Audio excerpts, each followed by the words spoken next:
Pascal, Guillaume, on va commencer.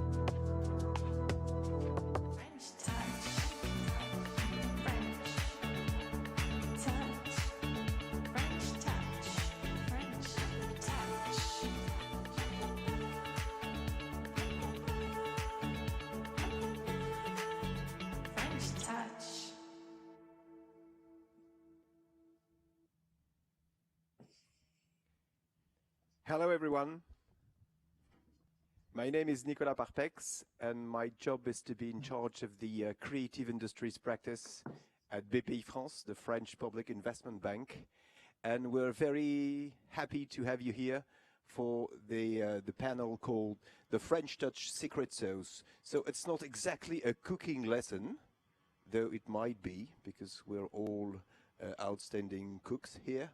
But the idea was to gather some of the most prominent French entrepreneurs that stand for what the French touch means. The French touch is the creative industries, it's the cinema, it's the film entertainment, it's the social media, it's the music, it's the fashion industry, it's everything that's bold, everything that's audacious, and that's the reason why I'm so honored to have these four avengers of the French touch today. So two of them are physically here. I can touch them when I really feel like touching them, but I'm going to repress myself because of COVID. So we have Nicolas and Mathieu here, and digitally, but here nonetheless, Pascal and Guillaume. Perhaps, guys, before we get into the heart of it, a short round of introductions. Who are you, and what's your company, and then we'll get back from here. Nicolas, if you want to start. Yes, thank you, Nicolas. I'm Nicolas as well. I'm Nicolas Brigaud-Robert. I'm a partner and managing director at the Playtime Group. We are international sales, financing, and production company based in Paris. And we have branches in London, Berlin, and Brussels. We've been operating for over 20 years. And we have a number of movies here at in Cannes, and we hope to be able to discuss with you what the French Touch is. Hello, my name is Mathieu Robinet. I just launched a distribution and production company called Tandem. And yeah, I mean, the company is recently launched last year, and I'm very happy to be here with you. Pascal?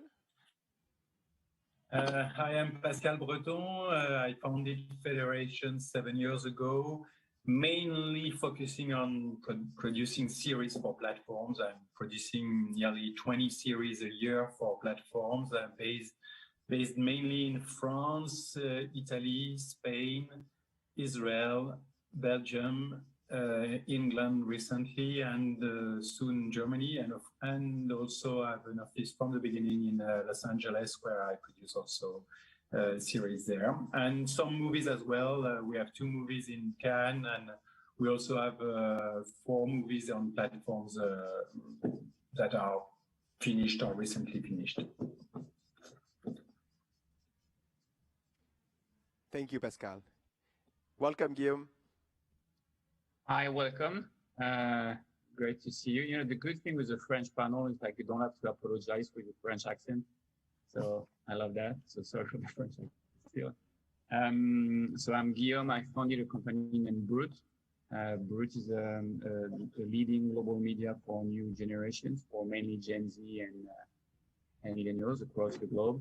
And we've launched a streaming platform in April. In France, in Switzerland, in Belgium, in Luxembourg, and soon in Africa, in French-speaking territories in Africa. So it's been quite an interesting ride to see how you follow usages, and Brut is distributed on social network through the mobile phone.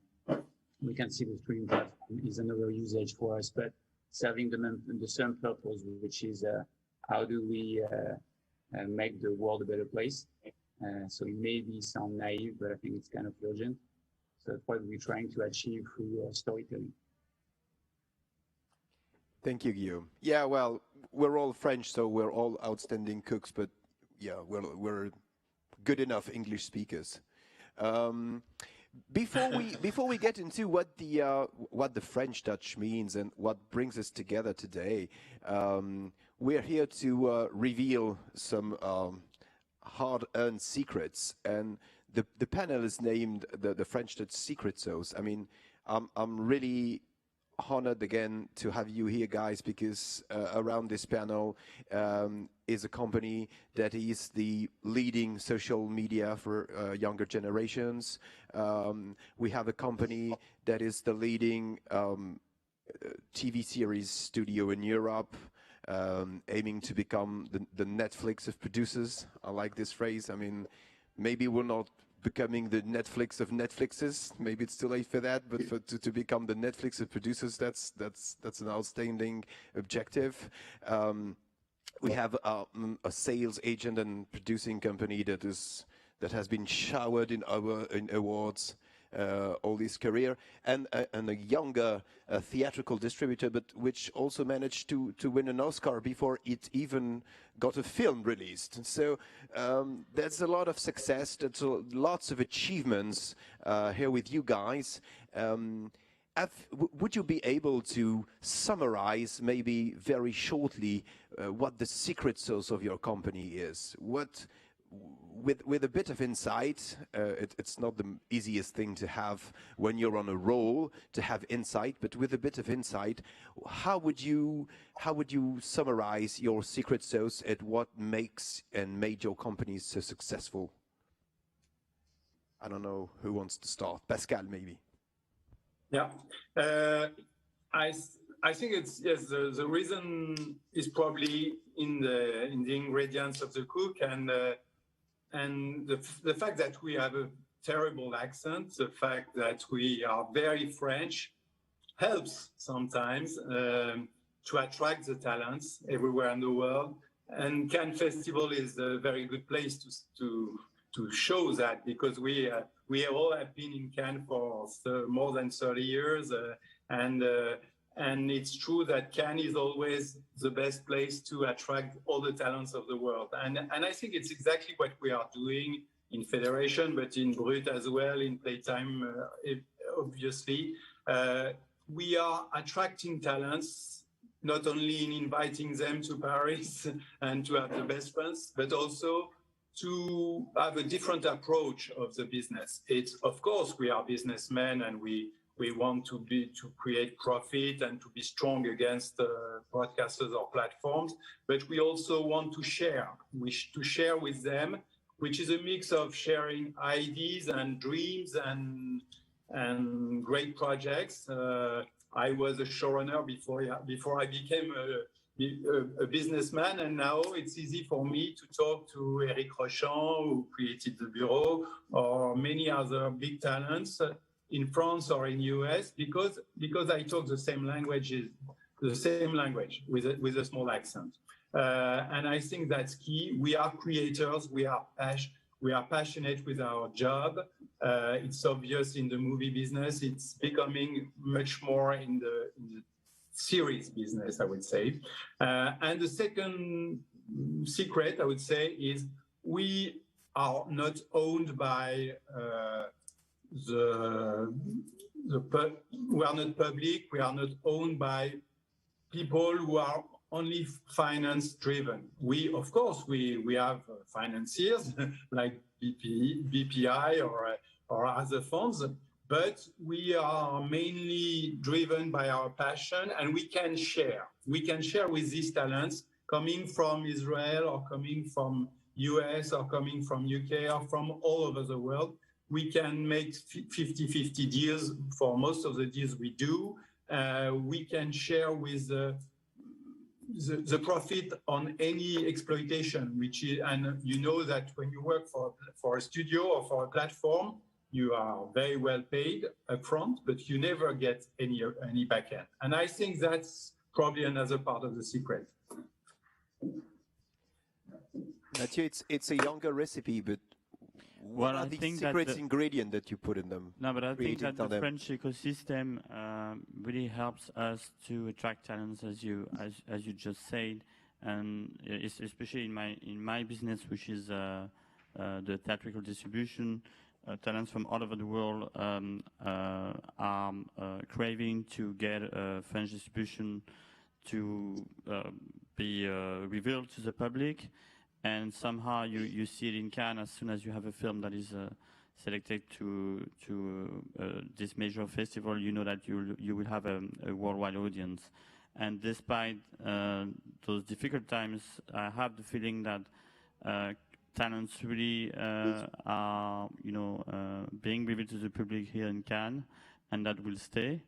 But it's sure that at the same time, the distribution business, theatrical distribution business is really much jeopardized by new ways of consuming content and films, and it has to be reinvented, re-enchanted. This is what I'm trying to do with my company. We have some challenges, such as attracting new audiences, competing with the platforms, but I can see that the French market is a good way to experience such things, as opposed to the Italian markets or some markets for which theatrical distribution is really much in jeopardy. So I have the feeling that the French culture, its dedication to the cinema, its tradition of filmmaking, makes it a good place to try to try new things and to try to release films in different ways. Nicolas, what do you think made your company so particular, so special for all these years? What makes it tick with talents and business partners?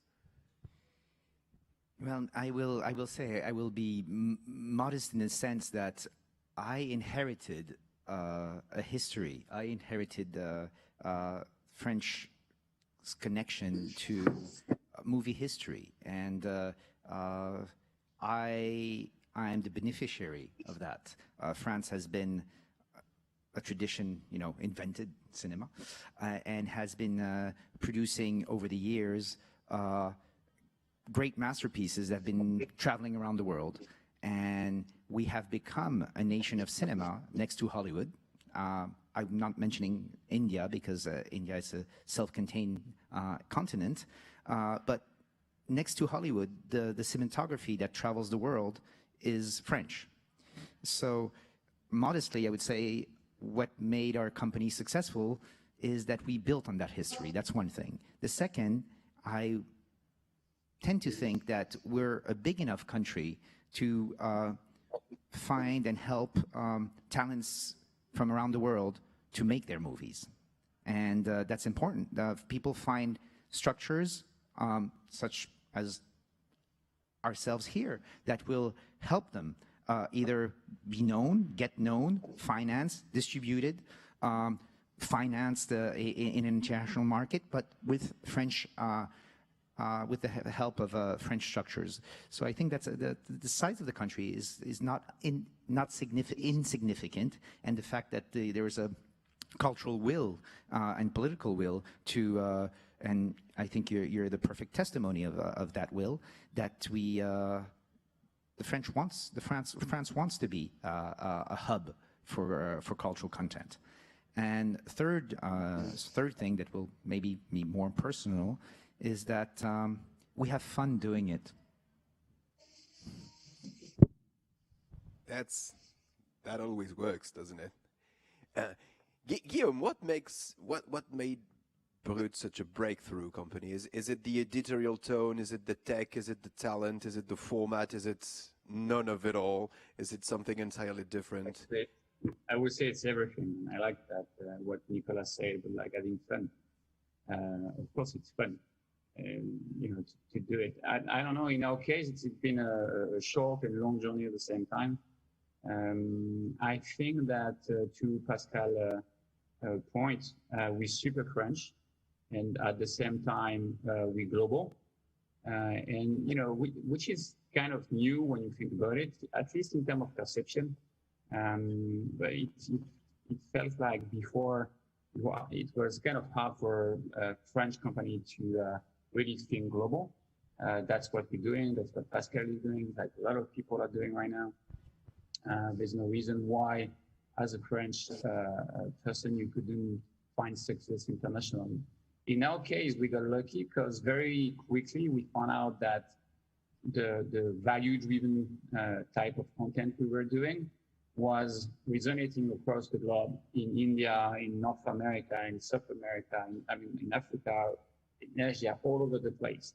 So it's a huge advantage to, in terms of storytelling, when you're like, okay, and we have data to back that up. But, when you think that you have some topics, and especially if they are humanized, if you tell the story through the eyes of someone a younger generation can relate to, that will work across the globe.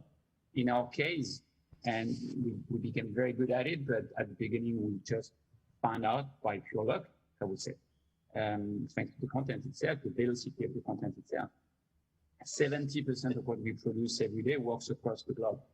And now, as we build in the streaming service, we are seeing the same type of things. So we're distributing in France and in French-speaking territory for the streaming platform, but we're testing through social network some of the streaming content that we've been doing in France and other territories, and it works incredibly well.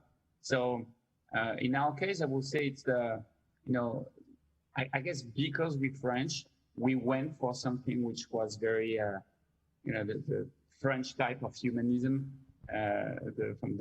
inherited from the French Revolution.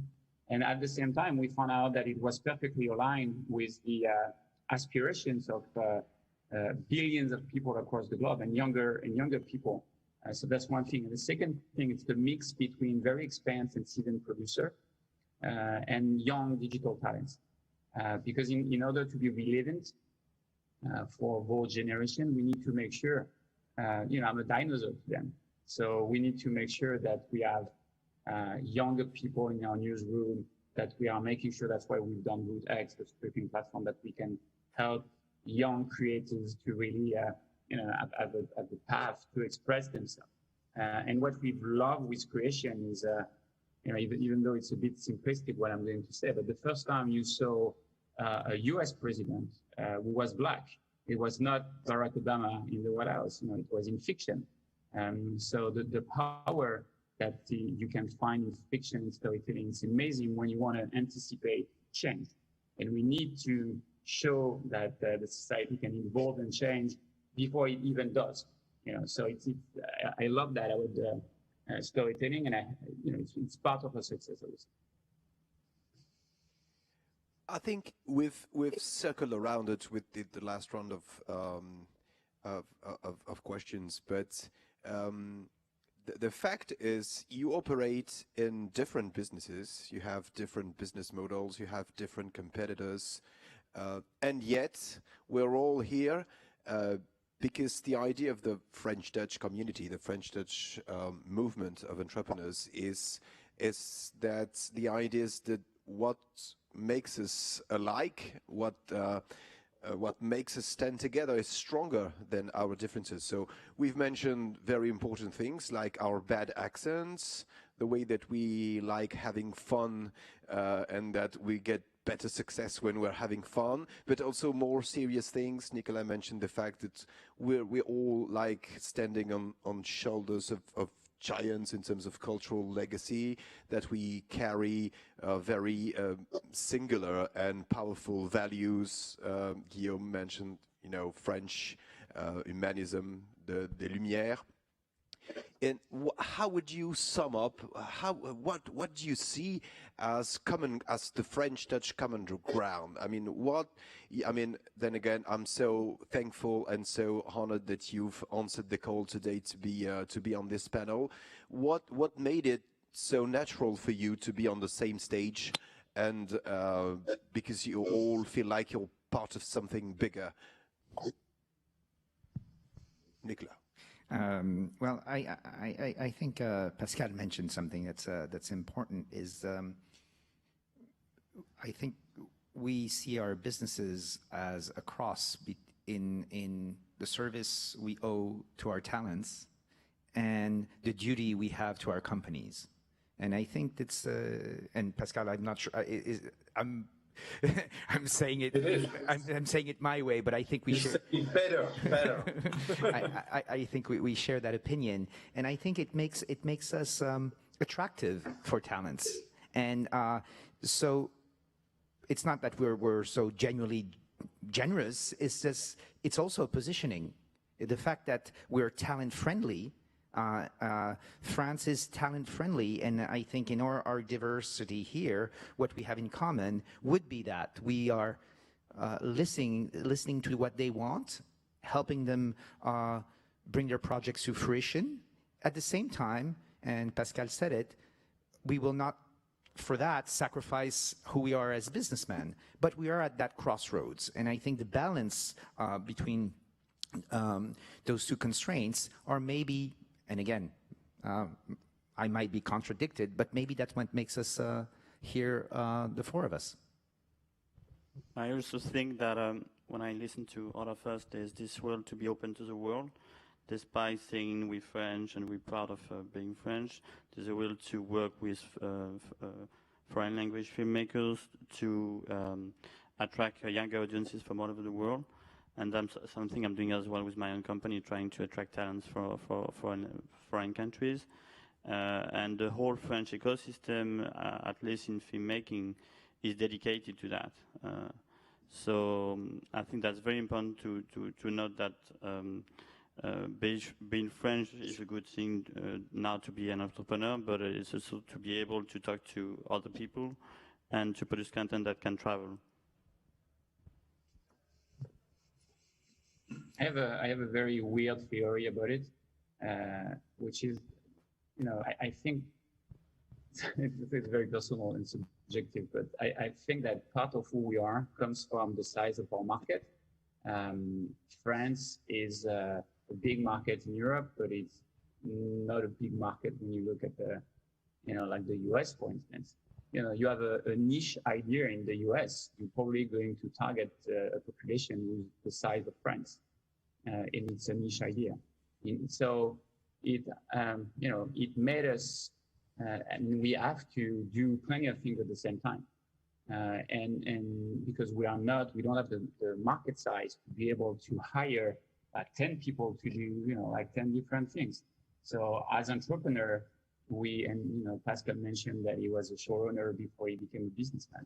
And I'm sure he still is a showrunner deep down somewhere. But I think it makes something very unique where, when you deal with talent, for instance, you've done pretty much all the type of job, and you hold them, all the type of position that you need in order to have a full dialogue with them. And it's a blessing in a way, because the way we are developing our companies is kind of unique. It can be dangerous too, because when it comes to scaling, you need to change a little bit the way you work, and keeping the integrity of the way you look at content, but at the same time you need to set up organization in order to scale. The one thing too is when I look at the bureau, for instance, Le Bureau des Légendes, I think the first season was like 2015 or something like that. Probably, correct me if I'm wrong, Pascal. Yeah. 2015, we've launched Brut late 2016, so for the second season. And for us, as strange maybe as it sounds, but it was a big inspiration, because we were like, look, that's it. It's a high quality series, French, traveling across the globe. So there's no reason why we shouldn't be able to do it. And now we've seen more and more of that. So I think one of the things too we have in common is like now more and more we have people we can look up to. We have in France, we have the ecosystem, which is backing us. the BPI, of course, but there's many of French entrepreneurs who have done, a lot to make France more attractive to funds. So yeah, it's a cool mix of new generation, and this legacy. And when I see the way Fédération, for instance, is expanding, I'm like, that's cool for us, because at some point, if you're a young entrepreneur in France and you look at Pascal or you look at Nicolas and Mathieu and everything, you're like, okay, I can actually make it. 15 years ago was tough. It was like very rare and everything. Now you have someone to look up to. And, we always talk about the US as a natural place of entrepreneurship and everything, but there's so many people to look up to. Now we're starting to have more and more like cool, real French people with French accent, as we say, having like this massive global scale. And that's interesting. It's true for storytelling. It's true for healthcare. It's true for data. It's true for, many brands. In a way, being part of his launch, I would say, with Rocket launch, it's a pretty cool timing. Yeah. The move is also coming from technology, because 10 years ago, the market was completely dominated by American studios in the movie business and American studios in the TV business. Like 90% of the market in the world were controlled by these players.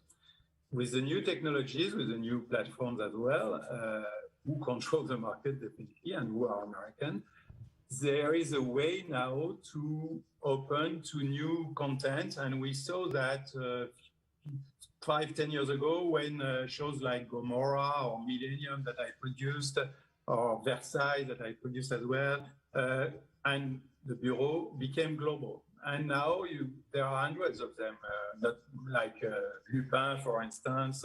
Many European shows can become global, and the language doesn't need to be English speaking. That's a big difference, and this will never come back. I mean, there is no way to go back to the situation where the American studios would control the world. It's finished. On the influence, it was not so easy. I mean, French movies were very, very strong, had a very strong influence, and Cannes was very strong, but the audience was not good. Apart from Luc Besson movies, it was not that very important. Same for French fiction. It was really not international, apart from one or two shows like Saint-Tropez. But now we can develop so many shows that have an international impact and an international brand. I'm developing À la recherche du temps perdu from Marcel Proust, and it will be it's with HBO, so it's becoming global. And same, I'm doing Les Misérables contemporary, or Monte Cristo contemporary, or many others. So that is new. That is new. The French series were not really that good and didn't have that level 10 years ago. It changes. Also, the merger of movie talents and TV talents is really creating something new with the new generation. So it's a mix of old guys that are really, really good, like the best movie makers, that are meeting the new writers, and together they are building something that will be very strong, that will not be as strong as the UK, but that will be stronger than any other European territory, unless the Spanish are creating even more. So we have to accelerate, we have to create more of these shows that are very French, but very international. And on the other side, we have something very strong to bring to the world, which is politics. We are good in politics. We always were since the revolution. And what we did in the last year, which is creating an incredible template of a law that says 20% of all the revenues of the platforms will have to be spent in local content with independent producers, is extremely strong. It's an extremely strong example for the rest of Europe, and it works. It will work in France. but it's already working in Italy, where they are preparing a law that is exactly copycat of the French law. It will be probably a little lower, like 15, but it's already very strong, you know. And Denmark is going to do it, and hopefully Germany will do it. And England, who is not in Europe, but who have a long tradition of protecting their own industry and independent industry, is preparing a law as well. So I think what we did politically in France is extremely important for the rest of the world, because now we can see that there are two models. There is the American model, where the platforms and the studios own 100% of the IPs and of all the rights. They, of course, they pay very well, they are very strong, and they are very good, but they own everything, which is never good. Not good for sharing with the talents, not good for creativity. And the European model, which will be a model where independent talents, independent companies, independent studios, new players like Brut will become extremely strong on the global market. And that's really exciting. I totally agree with this. I think the conditions of success, it's a mix of companies and entrepreneurs that have a strong value play. So that's you, but there's also a need for an operative financing and funding ecosystem and good regulation. When you have the three of them, I mean, sky is the limit. What I'm hearing from you, correct me if I'm wrong, is that the market has changed and it's more than ever, let's say, digital driven and even more global than ever. And it's allowed French companies and French Touch companies to develop content and value plays that can also address a more segmented market and more niche. And that was some sort of creative liberty and breakthrough that enabled us to have better success internationally. I think that what's really important in the success in all your companies is that the French Touch is not something that gazes it as its own navel, because all your companies, I mean, Nicolas, you're both supporters and promoters of outstanding French talents, such as François Ozon, Jacques Audiard, but also authors and directors from across the globe, and that's also French Touch, to be able to win awards and expose films and sell films internationally, such as Son of Soul, or and that's the French Touch. It's not only French talents, French content that you bring through. It's the same for Tandem with American movies. It's the same for Brut, of course, because Brut is let's say French humanist values, but it's also the tone that you it's the French Touch tone that you adapt when you interview a prominent US political figure, for instance, such as the Secretary of State recently, and Pascal as well. I mean, it's French TV series like The Bureau, but also outstanding content from Italy, from the US. Would you agree with that? Is that you've said that the French Touch is a kind of winning combination between a special relationship with talent, the way that we handle talent, while keeping our business caps on. But would you agree that the French Touch is to be able to capitalize on talent, be it French or otherwise? Well, historically, I think in the film business, at least in France, we are very much directors-driven and authors-driven. When you think about someone like David Lynch, he never made admissions in the US, but he was revealed here in France. And I must say that's something that helped us throughout the years to attract talents and to make it the place to be for a talent to be revealed to the public. So I must say that I think this stays. I'm not so sure about the series business, but when you see the success, of course, of Fédération, you understand that talents want to work with French people. I guess that's because the way we talk to them is quite different. It's less business oriented, and we see content as a form of art at the same time, not only as an industry. And I think that's what makes it so special for talents to work in France. I could not agree more. I was counting. We have 12 movies here. 12 movies here. The Playtime group has 12 movies in Cannes, and I was trying to count how many were French, how many were not. And actually, we have a majority that are not French. So that, I think that illustrates your point, including in competition. I think we have 4 movies in competition. 2 of them are French and 2 of them are not. So I think there is a question to be asked of why would these talents, directors, producers, writers, come to a French company? And I think Mathieu just gave a very solid answer. I would just say one more thing, is that there's know-how. And I respect and I fully agree with what Guillaume and Pascal said about technology. There's also human know-how. And I think it's if French companies attract talent, it's also because we have bred talents. We have an industry that's large enough and has been dynamic enough to have people make careers out of it.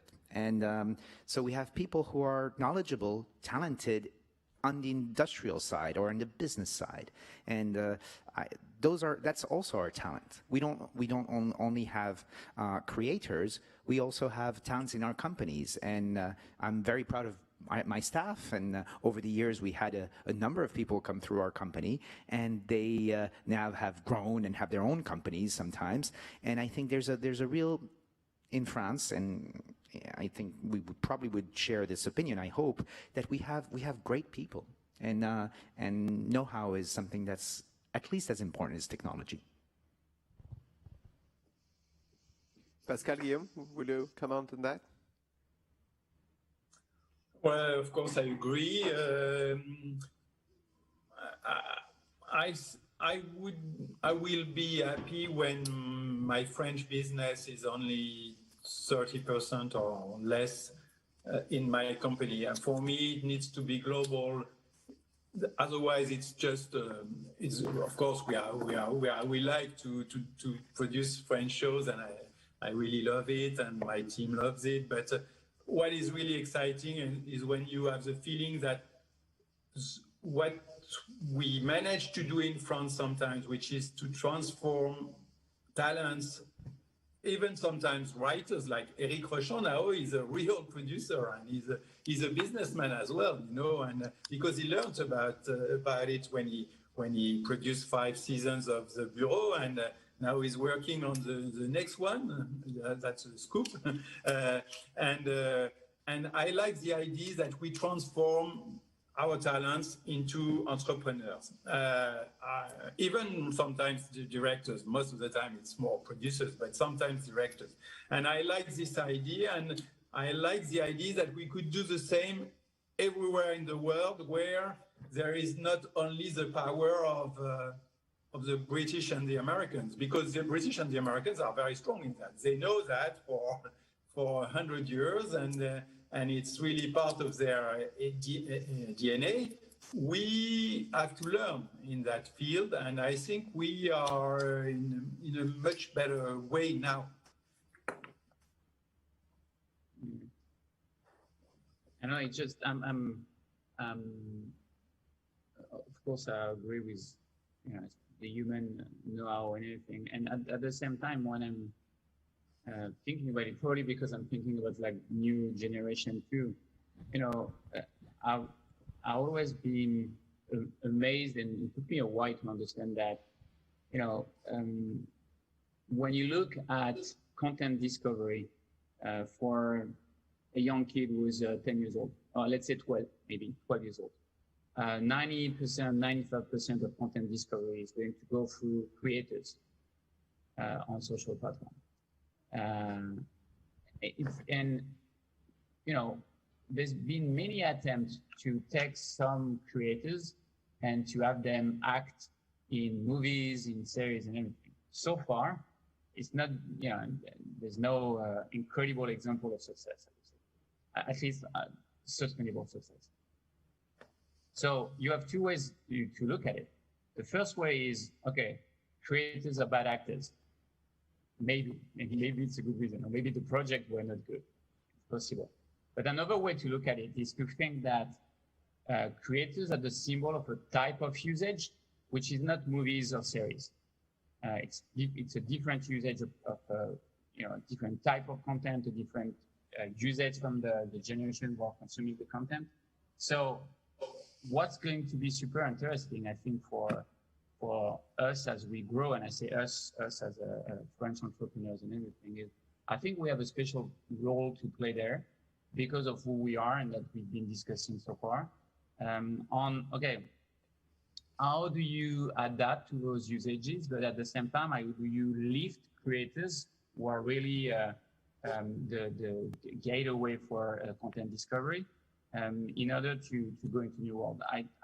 You know, I don't really know Pascal and Nicolas. I met Mathieu a couple of times, and I was very interested in the way Mathieu wanted to associate movies with communities, and it's you know, it's something which is, I think, at the very early stage when you think about it, because you have like communities on social network on one side, and movies being distributed on the on theater or through a social platform. But you know, as the creators' economy is rising, I think that, you know, finding ways to really work through communities across movies and everything, blockchain is going to be super interesting for those type of purposes.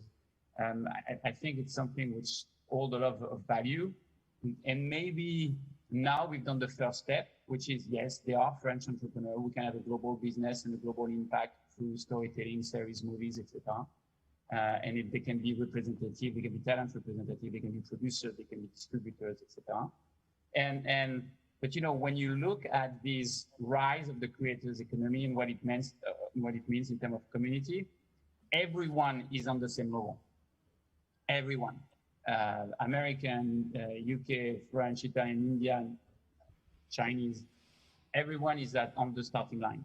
So it's going to be super interesting to see how we navigate those new ecosystem, and actually it's the most exciting part for me.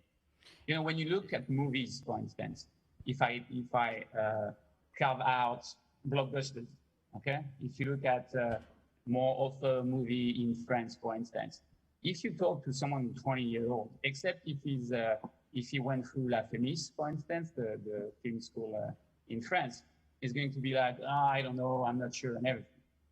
At the same time, and we've been doing that extensively with the Cannes Film Festival, for instance, on Brut, if you tell the story with the type of usage they know, all of a sudden they love the movie. Yeah, so it's very ambivalent. And this movement is going to be super interesting because, like, the social conscious type of French movies that you can see in Cannes, you know, like Ladji, was it done with Les Miserables, was absolutely international and global and was resonating in terms of values.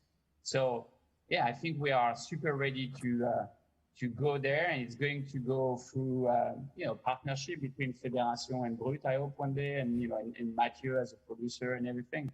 But there's a huge power in creators and communities that is going to impact movies and series production and distribution, and I just can't wait to be there. I cannot agree more with that, and I must say that we as French people may have a role to play in this, to set up a path.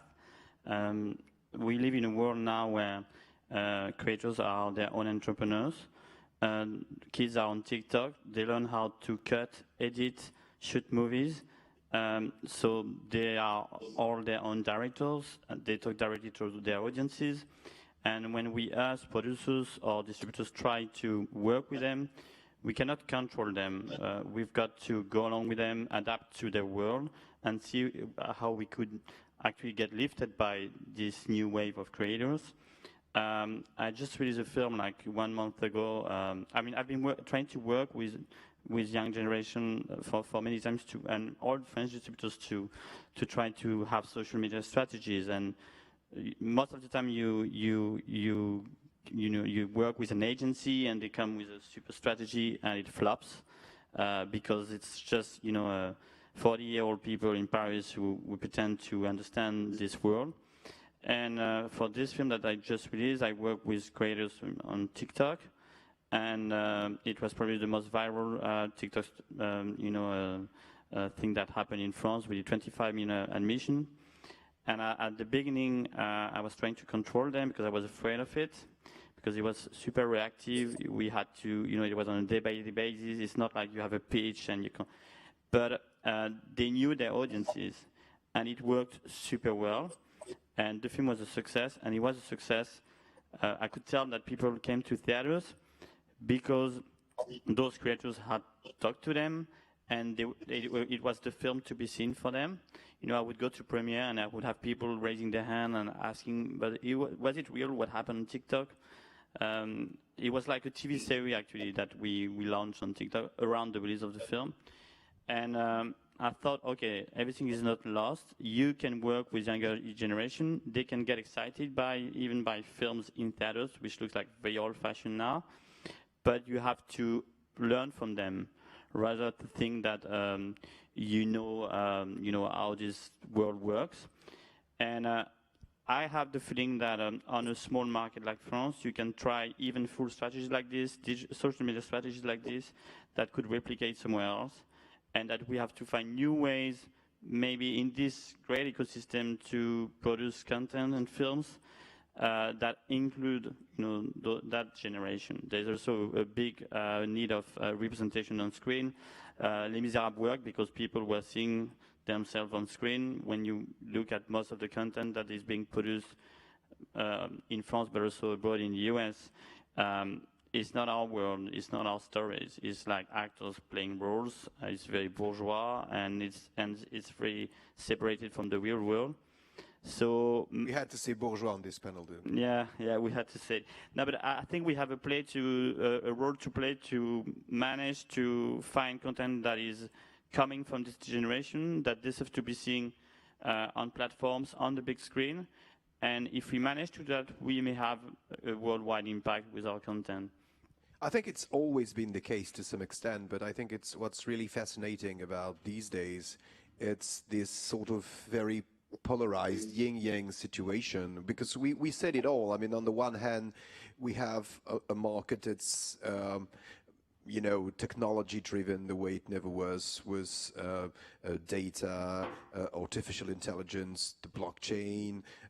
So it's tech-driven. It's very consolidated, dominated by very powerful players, streaming platforms. And on the other hand, we have everything we talked about, which is a very many-to-many creative economy with direct-to-fans, with community-driven content and community-driven marketing, and all this has to come together.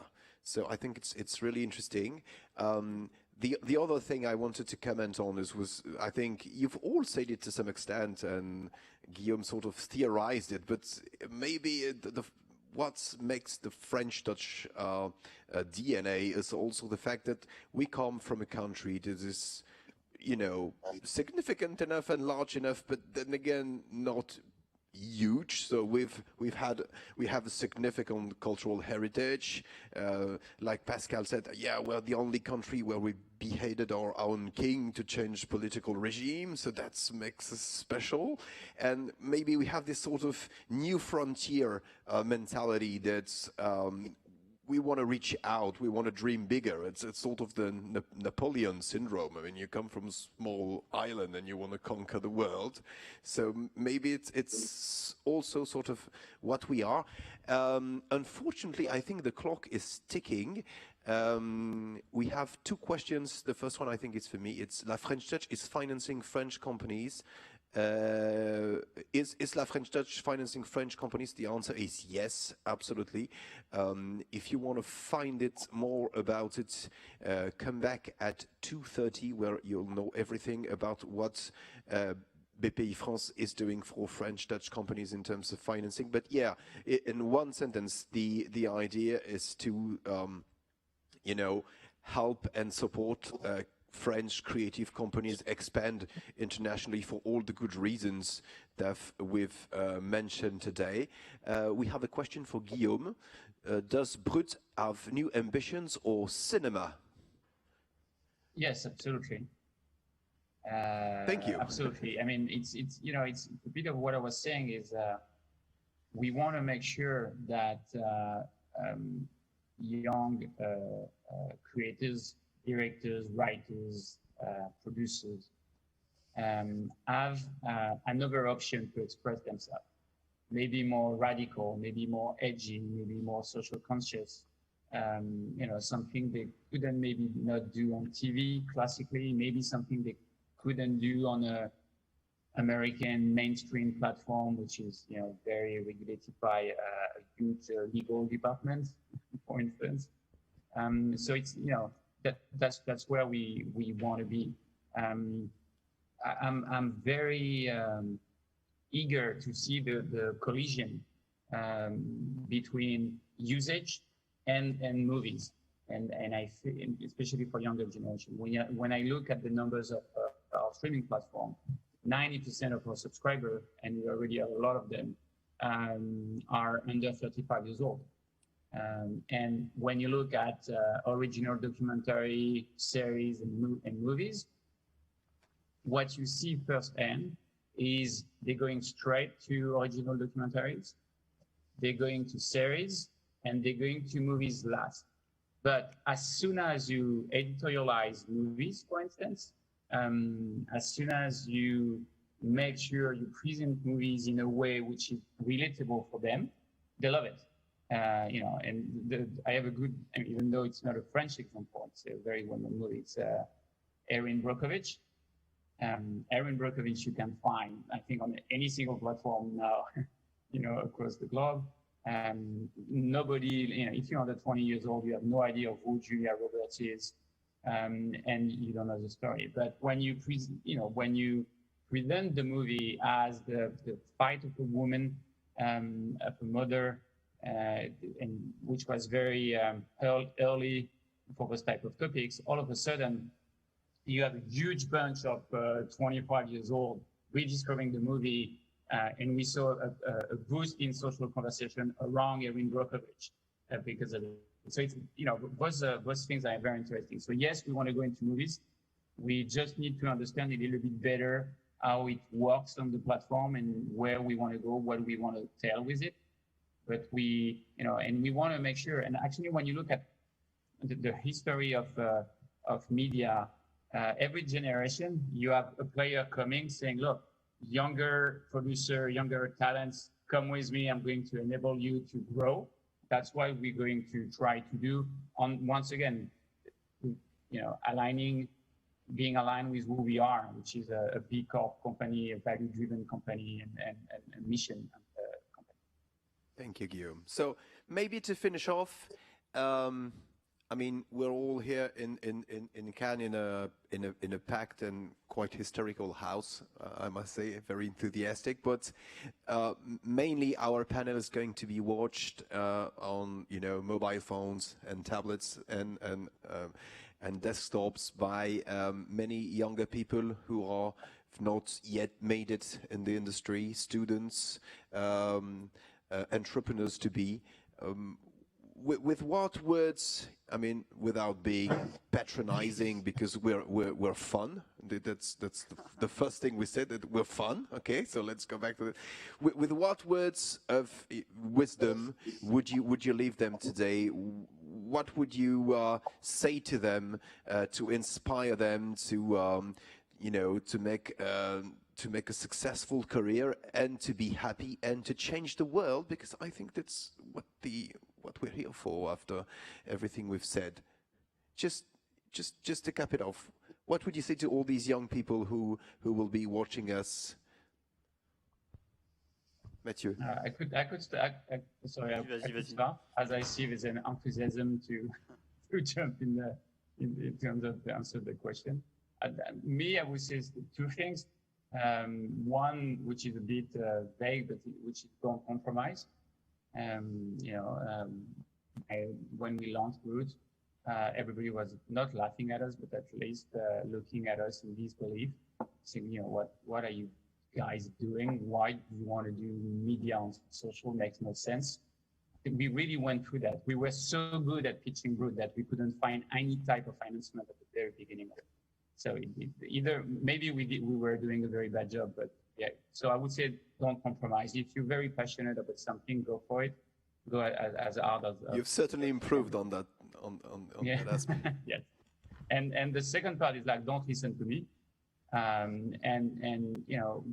We are in a place right now where you have technology available. You can pretty much do whatever you want, but it doesn't mean that you should throw away legacy. Culture comes from the mix of legacy and new idea. And I don't know who wrote that everything that has to be said has been said already in mankind history. So maybe we're just repeating ourselves, but you shouldn't take advice from Guillaume Lacroix, who's 46 years old, when it comes to tell a story that you want to tell if you're 19 years old. Maybe I urge you to take advice from Pascal or Nicolas or Mathieu when it comes to how you're going to do it and to tell it and produce it. But don't compromise. Stay passionate. Use technology, which is very easy and available now to thrive and to try. And that's probably my entrepreneur experience. And try. Go for it, because the journey. Maybe you want to go there. Maybe you're going to end up all the way over there. But the journey to go there is fascinating. You're going to learn so much that anyway you're going to advance somehow. But it's me being very optimistic. And I think that was a good speech. I think every 19-year-old behind their screen will follow their path by not listening to you, Guillaume. Yeah, I think the best advice I can give is don't listen to me. I think it's important as well for young people to see what we inherit from and to look back at what's been made in the past. History repeats itself. So when I have young talents coming to us and asking us about how they can, do well in the film business, I always tell them that to look at important films from the history, to watch them and to learn from them. And I think it's a great way to form yourself also and to understand the legacy we have. This cultural thing that at least for French films is important and that we have in our blood, and that makes us entrepreneur, but that makes us as well open to the entire world today. Pascal? Yes, Guillaume said it all. There is no lesson in our parents. There is no lesson in what was done before. You have to recreate everything from yourself. There was the La Nouvelle Vague. It was fantastic, but if you try to, for the last 30 years, to copy the Nouvelle Vague, it becomes a bit sad and a bit. It's just a copy, and it's the same for every kind of act of creation. You need to disrupt. You need to find your own world of creation, and there is really no school, which is a problem. There is no school. There is no other way than just going in your path and moving as fast as possible. The key will be the pace. The key will be you need to be extremely fast and to adapt extremely fast and to be open to the world, and then it will come to you. Nicolas, last words? Yes, last words. I'm going to take a risk. I'm going to take a risk because I'm going to give an advice. I know Guillaume is right. No one should follow someone else's advice to some extent, but I will take a risk. And I was thinking about, I don't know, I never met Guillaume. I met Pascal many, many years ago, and I know Mathieu for several years, but I was trying to find really, so what do these guys have in common? They're all male, white, okay, that I figured out. But they have one thing in common. They're good storytellers. They tell their story. So if I had to, give one advice and take the risk to give an advice, and no one really wanted to do that, I'll take the risk, is learn how to pitch. Tell your story. Learn how to tell your story. Whoever you are, you could be an entrepreneur, you could be an artist, learn how to tell your story. Learn how to communicate that story. And that would be my single advice. And then I'll just have a quote, and I hope you won't find me condescending, but a famous author once said, "Just do it." Wonderful. Well, thank you very much, guys, for being here on this panel. I hope it's been as good for you as it's been good for us to talk about the French Touch secret sauce. Thank you to the Cannes Festival and Marché du Film. Thank you for the awesome BPI France team that put this panel together. Émilie, Arnaud, thank you. And we wish you a very good day, a very good festival, and see you very soon. Thank you all. Thank you. Thank you.